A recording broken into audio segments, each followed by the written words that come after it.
नमस्कार दोस्तों, मैं हिंदी साहित्य सागर के यूट्यूब चैनल पर आप सभी लोगों का स्वागत करती हूँ। और आज के इस वीडियो में हम लेकर आए हैं हिंदी साहित्य के वन लाइनर प्रश्नोत्तरी को, जो विगत परीक्षाओं में पूछे जा चुके हैं और हो सकता है आगामी परीक्षा में भी इससे प्रश्न पूछा जा सकता है। तो आइए बिना देर गंवाए हम लोग इस प्रश्नोत्तरी को शुरू करते हैं। तो आज का पहला प्रश्न है कि वह ग्रंथ जिसमें राधा के प्रेम का अनूठा वर्णन है कौन सा है? तो वह पदावली है। पदावली में जो है राधा और कृष्ण के प्रेम का अनूठा वर्णन मिलता है। बीसल देवरासो की नायिका का नाम है। तो इस प्रश्न का सही उत्तर हो जाएगा कि राजमती। जो राजमती है यह बीसल देव रासो की नायिका है। चर्या पद के रचयिता हैं सबरप्पा।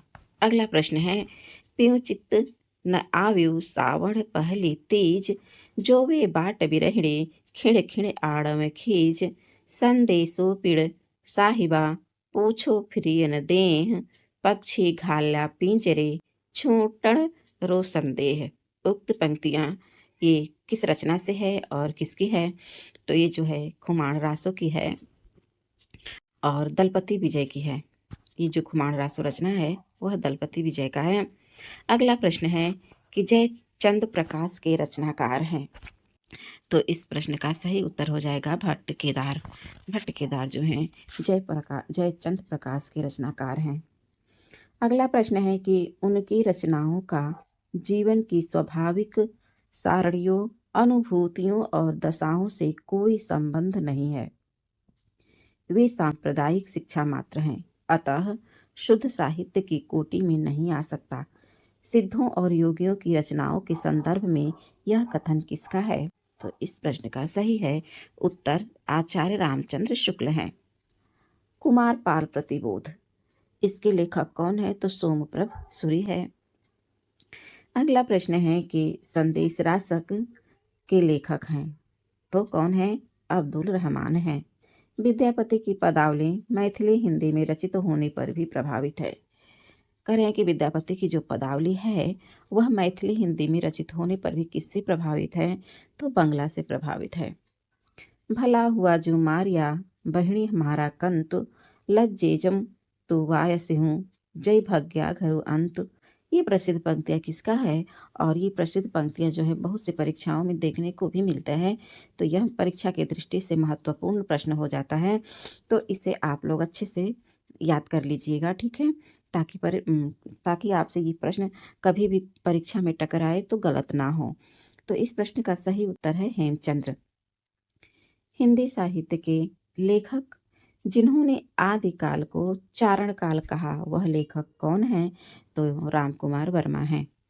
आगे है कि हिंदी साहित्य के आदिकाल से संबंधित कवि हैं तो ये अमीर खुसरो हैं। और ये वही प्रश्न है जो किसी न किसी परीक्षाओं में पूछे जा चुके हैं, उसी को हम वन लाइनर के माध्यम से यहाँ पे आप लोगों को इस वीडियो में बता रही हूँ। दान वाक्यावली विद्यापति का है। विद्यापति को कृष्ण भक्तों की परंपरा में न समझना चाहिए, यह कथन किसका है? तो ये कथन रामचंद्र शुक्ल का है। आदिकाल के अंतर्गत सरहप्पा, लुइपा आदि कवि संबद्ध है। किससे संबद्ध है? तो यह सिद्ध साहित्य से संबंध है। तो इस प्रश्न का सही उत्तर हो जाएगा सिद्ध साहित्य। आगे है कि वह काव्यधारा जो भक्ति काल के अंतर्गत नहीं आती है तो वह क्या है? रासो काव्यधारा है। सिद्ध सामंत युग की कविताओं की सृष्टि आकाश में नहीं हुई, वे हमारे देश की ठोस धरती की उपज है। ऐसा वाक्य किसने कहा है? सिद्ध सामंत युग की कविताओं की सृष्टि आकाश में नहीं हुई, वे हमारे देश की ठोस धरती की उपज है। तो यह कथन राहुल सांकृत्यायन का है। अगला प्रश्न है कि जिस साहित्य में केवल धार्मिक उपदेश हो उससे वहाँ साहित्य निश्चित रूप से भिन्न है, जिसमें धर्म भावना प्रेरक शक्ति के रूप में काम कर रही हो। धार्मिक साहित्य होने मात्र से कोई रचना साहित्यिक कोटि से अलग नहीं की जा सकती। तो यह कथन किसका है? तो ये आचार्य हजारी प्रसाद द्विवेदी का है। इस संबंध में इसके अतिरिक्त और कुछ कहने की जगह नहीं। कह रहे हैं कि इस संबंध में इसके अतिरिक्त और कुछ कहने की जगह नहीं कि यह पूरा ग्रंथ वास्तव में जाली है। तो पृथ्वीराज रासो के विषय में यह जो है किसने कहा है, तो यह हो जाएगा आचार्य रामचंद्र शुक्ल।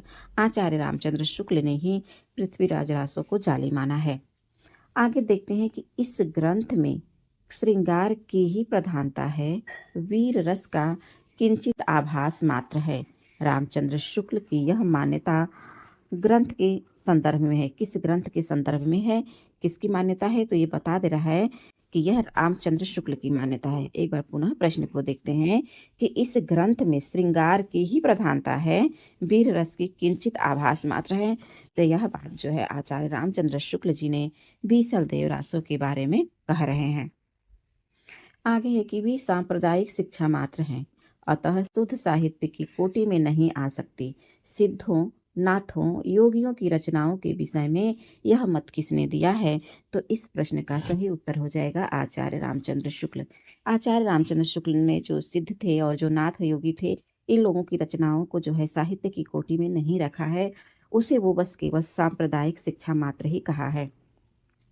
राउरवेल के विषय में सही तथ्य है। देखते हैं कि राउरवेल के विषय में क्या क्या सही तथ्य है। तो पहला है कि इसके रचयिता रोडा नामक कवि को माना जाता है। इसका रचयिता जो है रोडा नामक कवि को माना जाता है। दूसरा है कि यह मूलतः एक शिलांकित रचना है। जो राउरवेली है यह मूलतः शिलांकित रचना है और यह गद्य पद्य मिश्रित चंपू काव्य है। तो ये रहा 3 विशेषताएं राउरवेली के विषय में। आगे बढ़ते हैं और अगला प्रश्न देखते हैं। आज शंकराचार्य के बाद इतना प्रभावशाली और इतना महिमान्वित महापुरुष भारतवर्ष में दूसरा नहीं हुआ। हजारी प्रसाद द्विवेदी की यह उक्ति है। किसके संबंध में यह युक्ति है, तो यह गोरखनाथ के विषय में कहे हैं। और कहीं कहीं कितने भी परीक्षाओं में जो है यहीं से प्रश्न पूछ लेता है। बस इतना ही कि शंकराचार्य के बाद इतना प्रभावशाली और इतना महिमान्वित महापुरुष भारतवर्ष में दूसरा नहीं है, यह कथन किसका है, तो ये आचार्य रामचंद्र शुक्ल का है। और यह कथन जो है हजारी प्रसाद द्विवेदी का है। और हजारी प्रसाद द्विवेदी जो है यह युक्ति किसके बारे में कहा है, किसके विषय में कहा है, तो यह गोरखनाथ के विषय में कहा है। तो ये एक ही प्रश्न से जो है 2 प्रश्न निकल कर आए हैं, तो इसको ध्यान में रखते हुए चलते आगे बढ़ते हैं। अगला प्रश्न है कि डॉक्टर दशरथ शर्मा आदि कुछ विद्वान पृथ्वीराज रासो के सब संस्करण को मूल रासो मानते हैं।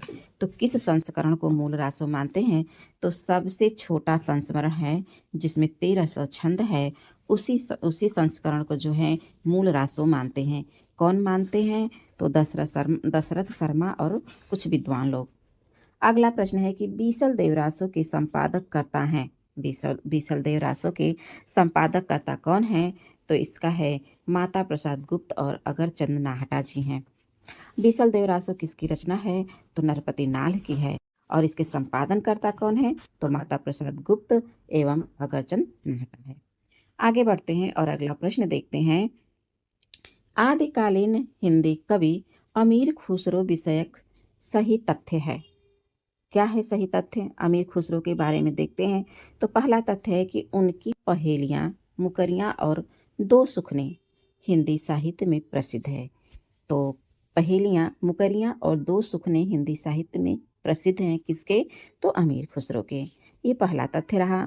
दूसरा तथ्य है कि उनकी रचनाओं में खड़ी बोली काव्य भाषा बनने का प्रयास कर रही थी। किसकी रचनाओं में, तो अमीर खुसरो की रचनाओं में जो खड़ी बोली है वह काव्य भाषा बनने की प्रयास कर रही थी।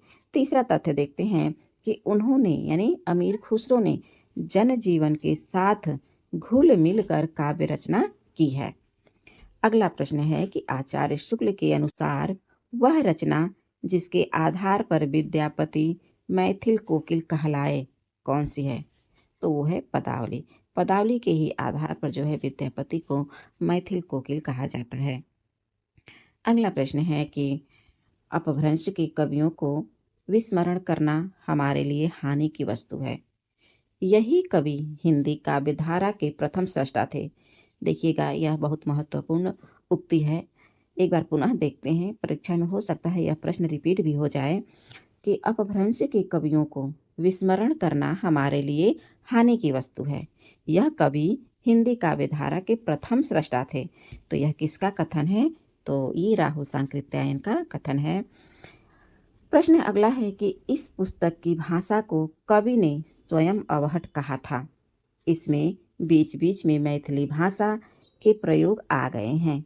भाषा के अध्ययन की दृष्टि से इस पुस्तक का महत्व है ही। वह कीर्ति जिसके संबंध में आचार्य हजारी प्रसाद द्विवेदी का कथन है, वह कीर्ति कौन सा है? तो ये कीर्तिलता है।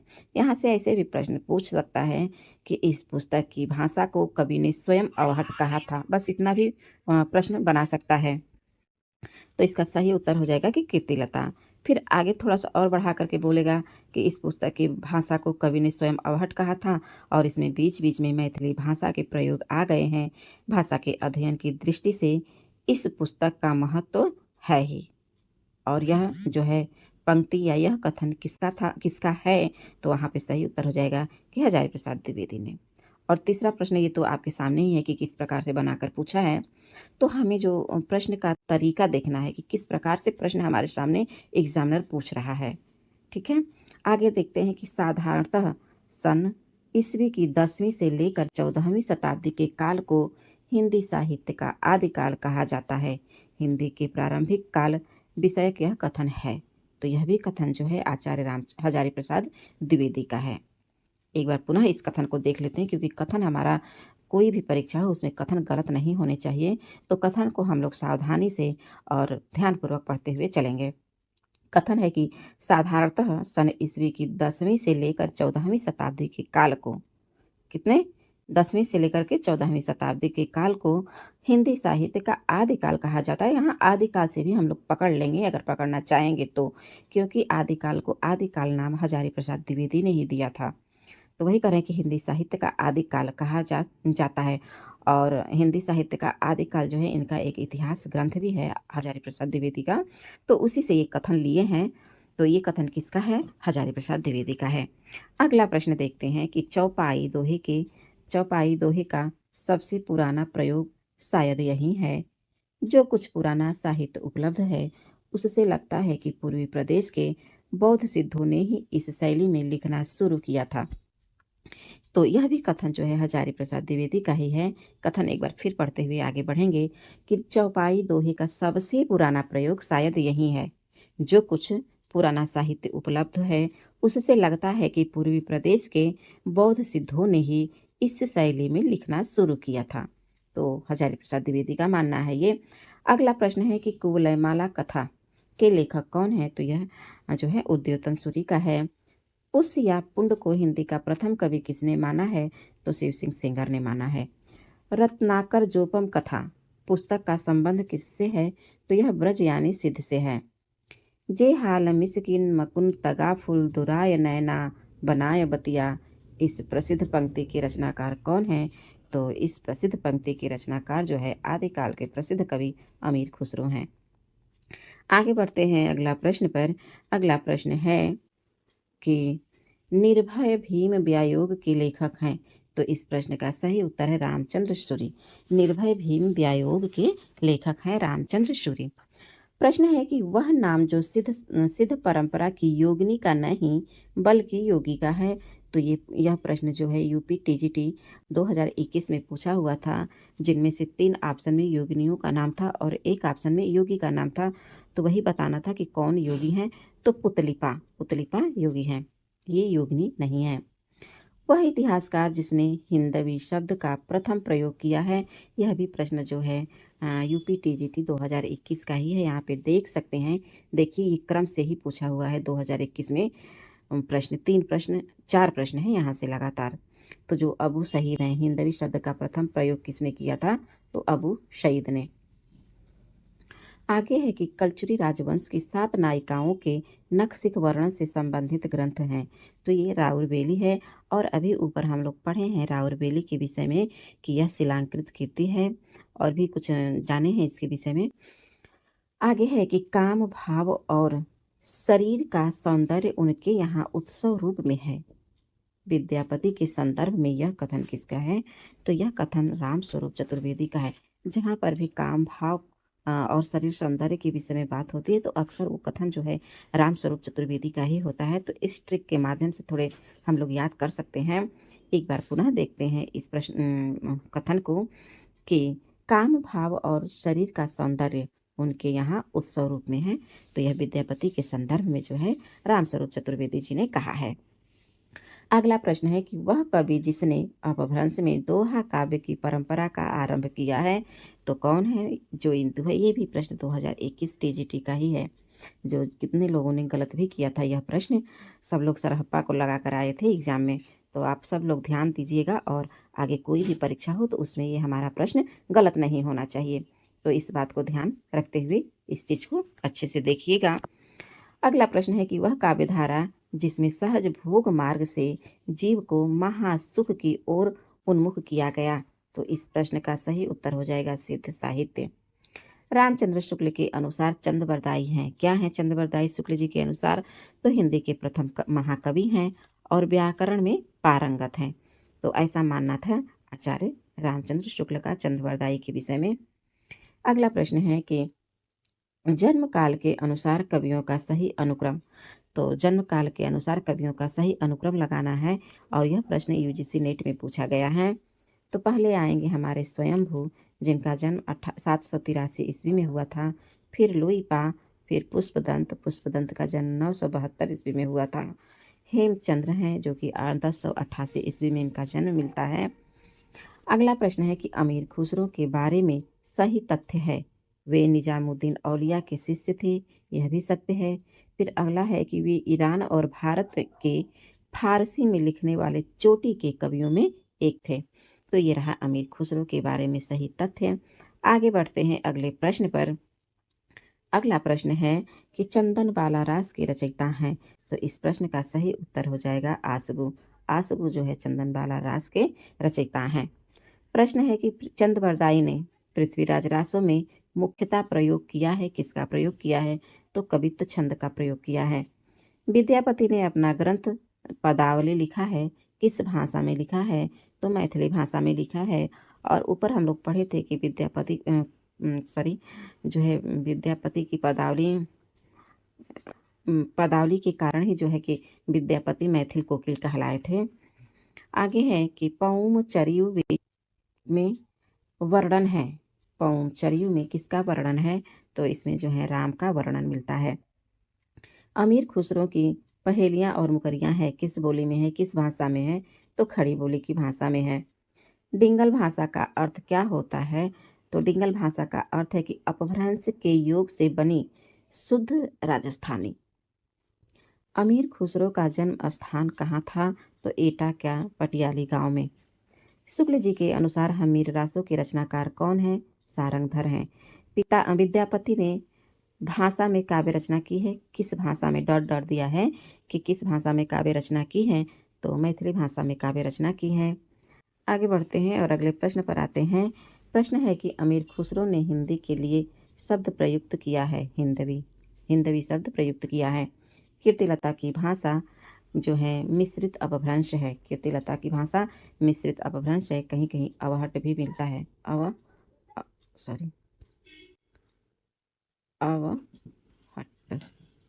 और यही सही भी है, अवहट ही है।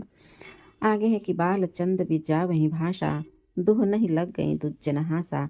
विद्यापति की किस रचना से ये पंक्ति है? तो कीर्तिलता से है। अमीर खुसरो की रचना नहीं है, पुरुष परीक्षा नहीं है। तो पुरुष परीक्षा है किसकी? तो ये विद्यापति की है। निर्गुण भक्ति धारा के कवि हैं। तो निर्गुण भक्ति धारा के कवि आपके आ जाएंगे रैदास, नानक, कबीर। ढोला मारूरा दोहा में ढोला के पिता का नाम है। इसमें ढोला के पिता के नाम को बताना है कि जो ढोला मारूरा रचना है उसमें ढोला के पिता कौन है? तो राजा नल सिंह है। अगला प्रश्न है कि गोरखनाथ का समय 11वीं सदी है, यह किसकी मान्यता है? तो यह जो है डॉक्टर पीताम्बर दत्त बर्थवाल मानते हैं।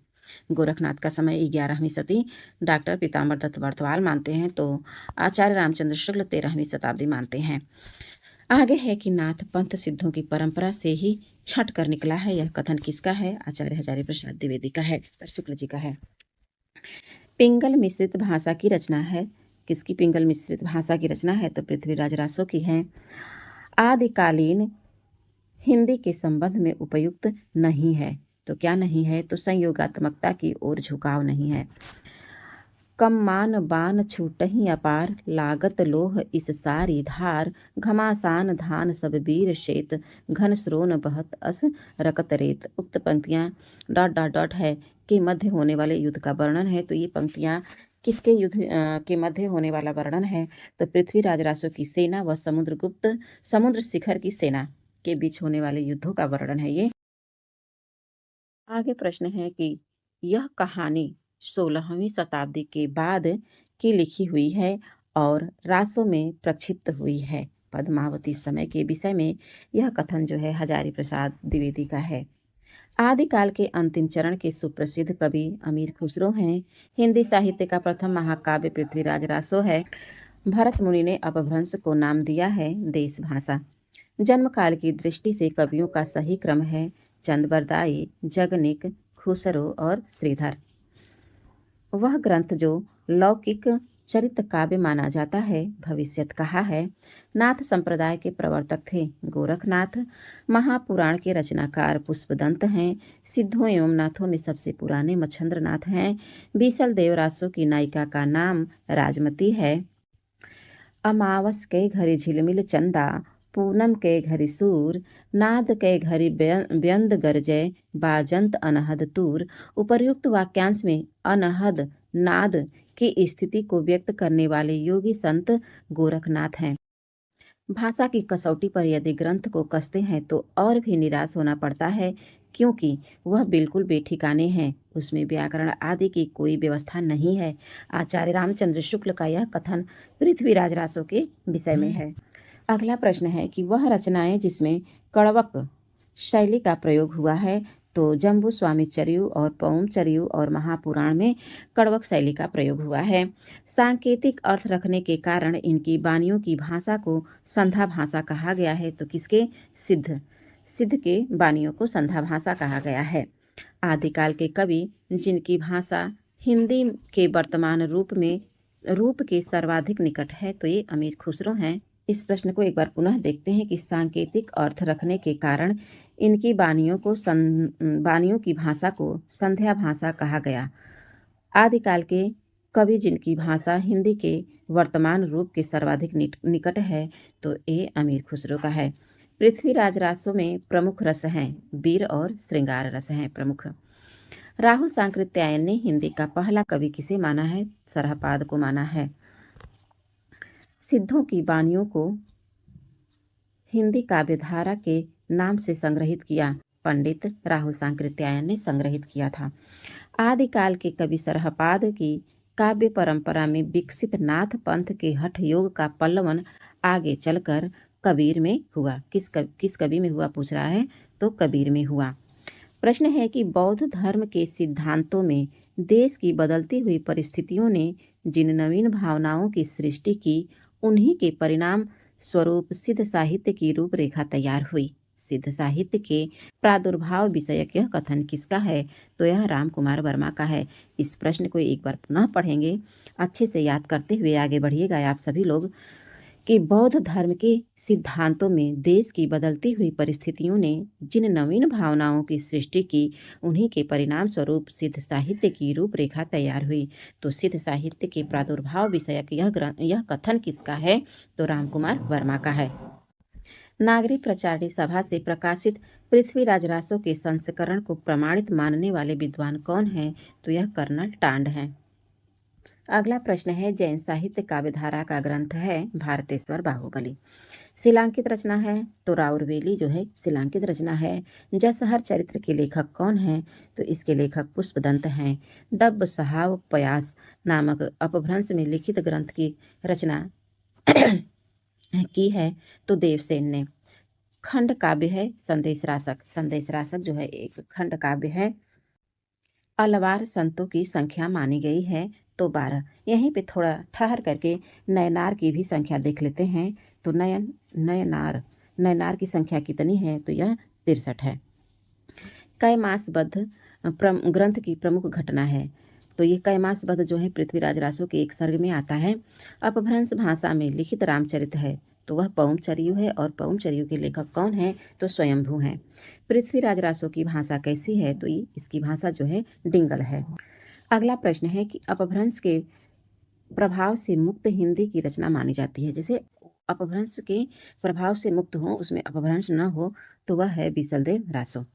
पंडित सल सत्त बखाड़ही देहहि बुद्धि बसंत न जाड़ही, यह पंक्ति जो है सरहपाद की है। अगला प्रश्न है कि वह ग्रंथ जिसमें आल्हा उदल नामक वीर सरदारों की वीरतापूर्ण लड़ाइयों का वर्णन है, तो यह परमाल रासो में वर्णन मिलता है। प्रश्न है कि डॉक्टर रामकुमार वर्मा ने अपने इतिहास ग्रंथ हिंदी साहित्य का आलोचनात्मक इतिहास में हिंदी का पहला कवि किसे माना है? तो स्वयंभू को ये प्रथम कवि मानते हैं डॉक्टर रामकुमार वर्मा अपने जो है हिंदी साहित्य के आलोचनात्मक इतिहास में। आगे अगला प्रश्न है कि नाथ साहित्य का आरंभकर्ता माना जाता है गोरखनाथ को। इसका सही उत्तर हो जाएगा गोरखनाथ को। हिंदी का प्रथम महाकाव्य माना गया है। तो इस प्रश्न का सही उत्तर है पृथ्वीराज रासो को। प्रत्येक देश का साहित्य वहाँ की जनता की चित्तवृत्ति का संचित प्रतिबिंब होता है, और यह कथन किसका है? तो आचार्य रामचंद्र शुक्ल जी का है।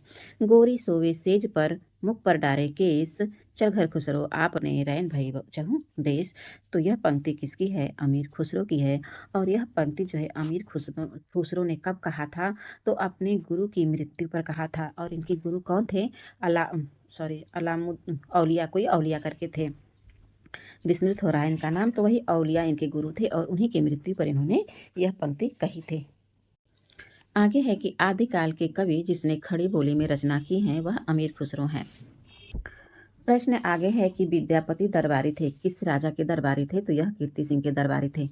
सिद्धों तथा नाथों की सूची में उभयनिष्ठ है सरहपाद। आल्हा खंड नाम से प्रसिद्ध रचना जो है वो परमाल रासो है। पृथ्वीराज चौहान के दरबारी कवि थे चंदबरदाई जो है पृथ्वीराज चौहान के दरबारी कवि थे। अगला है कि आध्यात्मिक रंग के चश्मे आजकल बहुत सस्ते हो गए हैं, उन्हें चढ़ाकर जैसे कुछ लोगों ने गीत गोविंद के पदों को आध्यात्मिक संकेत बताया है, वैसे ही विद्यापति के इन पदों को भी। और उक्त शुक्ल जी के उक्त कथन का आशय है, क्या आशय है? तो विद्यापति के पद अधिकतम श्रृंगार के ही है। अगला प्रश्न है कि पहले जैसे गाथा या गाहा कहने से प्राकृत का बोध होता था, वैसे ही पीछे यानी ... पीछे क्या रहेगा यहाँ पे? ... कहानी से अपभ्रंश या लोक प्रचलित भाषा का बोध होने लगा। आचार्य शुक्ल के इस कथन के रिक्त स्थान में क्या होगा? यानी इसका पूरा सेंटेंस होगा कि पहले जैसे गाथा या गाहा कहने से प्राकृत का बोध होता था, वैसे ही पीछे देखिए दोहा या दूहा कहने से अपभ्रंश या लोक प्रचलित काव्य भाषा का बोध होने लगा। तो यह जो है कथन आचार्य रामचंद्र शुक्ल का है। आगे बढ़ते हैं। पृथ्वीराज विजय, देखिए एक पृथ्वीराज रासो है जिसके लेखक हैं चंदबरदाई, और यह है पृथ्वीराज विजय नामक ग्रंथ के आधार पर पृथ्वीराज रासो को अप्रमाणित रचना मानने वाले विद्वान हैं। और यह प्रश्न बहुत ही महत्वपूर्ण है। तो कौन वो विद्वान थे? तो डॉक्टर बूलर थे।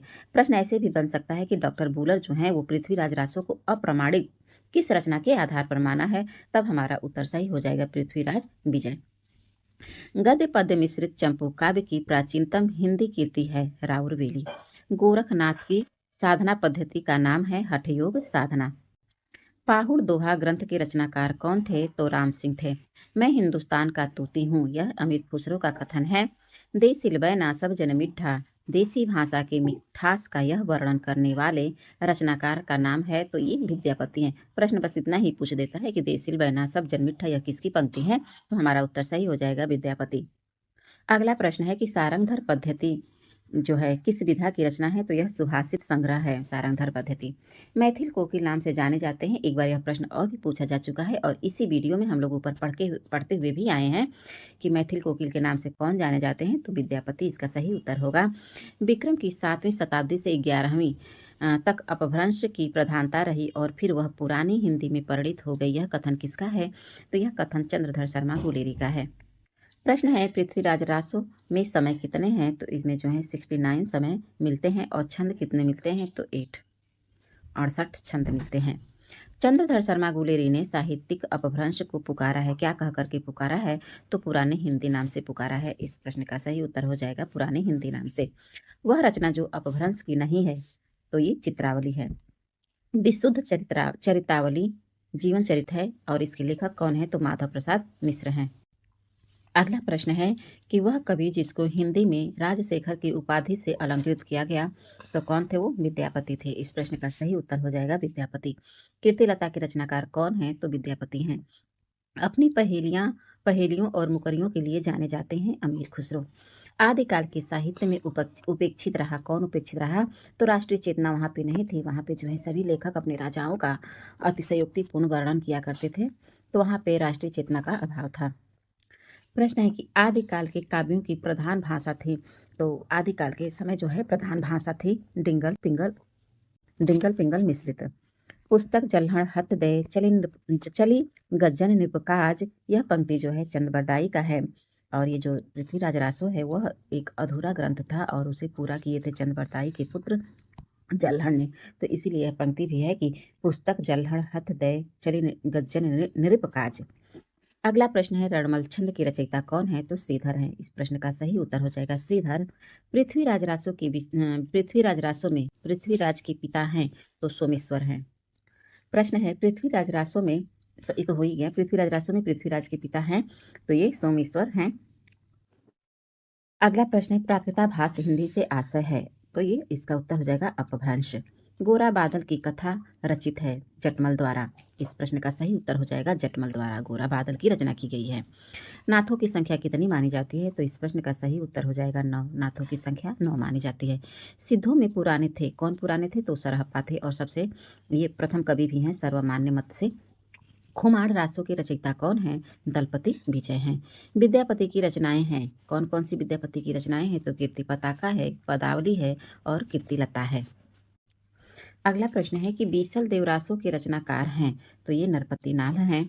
विद्यापति आश्रित कवि थे। शिव सिंह, देखिए कहीं कहीं शिव सिंह भी मिलता है और कीर्ति सिंह भी, तो दोनों के थे, शिव सिंह और कीर्ति सिंह के दोनों के थे। हमें ऑप्शन के अनुसार उत्तर का चयन करना है। तो ये प्रश्न हम ऊपर भी पढ़ चुके हैं अभी इसी वीडियो में। आगे है, पृथ्वीराज अनुरक्त था। किसके प्रति अनुरक्त था? तो संयोगिता के प्रति। नाथ संप्रदाय में हठ योग का अर्थ, यह प्रश्न कई परीक्षाओं में पूछा जा चुका है। जैसे एक बार यूपी टेट में भी पूछा था यह प्रश्न। हठ योग का अर्थ, तो ह का अर्थ सूर्य होता है और ठ का अर्थ चंद्र होता है और दोनों का योग हठ योग कहलाता है। अगला प्रश्न है कि सिद्ध साहित्यिक से संबंध नहीं है। किसका नहीं है? तो जो ये गोपी चंद हैं इन्हीं का नहीं था। राउर बेली किस तरह की रचना है? तो यह गद्य पद मिश्रित चंपू काव्य है राउर बेली। हिंदी के इतिहासकार इनके मतानुसार शालिभद्र सूरी हिंदी के प्रथम कवि हैं। किसके मतानुसार? तो डॉक्टर गणपति चंद्र गुप्त के। प्राकृत की अपभ्रंश अवस्था से ही हिंदी साहित्य का आविर्भाव माना जा सकता है। उन दिनों जैसे गाथा कहने से प्राकृत का बोध होता था, वैसे ही दोहा या दूहा कहने से अपभ्रंश या प्रचलित काव्य भाषा का पद समझा जाता है। यह कथन किसका है? तो ये रामचंद्र शुक्ल का है और यह कथन एक बार और आया था, हम लोग देख चुके हैं, ये दोबारा यह प्रश्न आया है।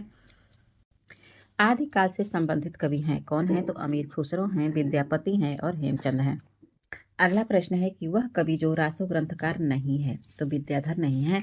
भला हुआ जो मारिया वही मारा कन, तो ये पंक्ति एक बार और आ चुका है और देखिए यहाँ पर भी पूछा है, तो यह पंक्ति हेमचंद का है। चंद बरदाई को हिंदी का प्रथम महाकवि किसने माना है? तो रामचंद्र शुक्ल ने माना है। पृथ्वीराज रासो को हिंदी का प्रथम महाकाव्य कहने वाले आलोचक आचार्य रामचंद्र शुक्ल ही हैं। अगला प्रश्न है कि राहुल सांकृत्यायन के द्वारा चर्या गीत और दोहा कोश की रचना करने वाले पहले बौद्ध भिक्षुक हैं। तो यह सरहप्पा हैं और किसका मानना है? तो राहुल सांकृत्यायन का मानना है। अगला प्रश्न है कि मोरा जो बना नवेलरा भयो है गुलाल, कैसे गर्दी निकस मोरी माल, यह किसका जो है पंक्ति है? तो यह अमीर खुसरो का है। यहाँ पे नहीं लिखा है, मैं लिख देती हूँ, अमीर खुसरो।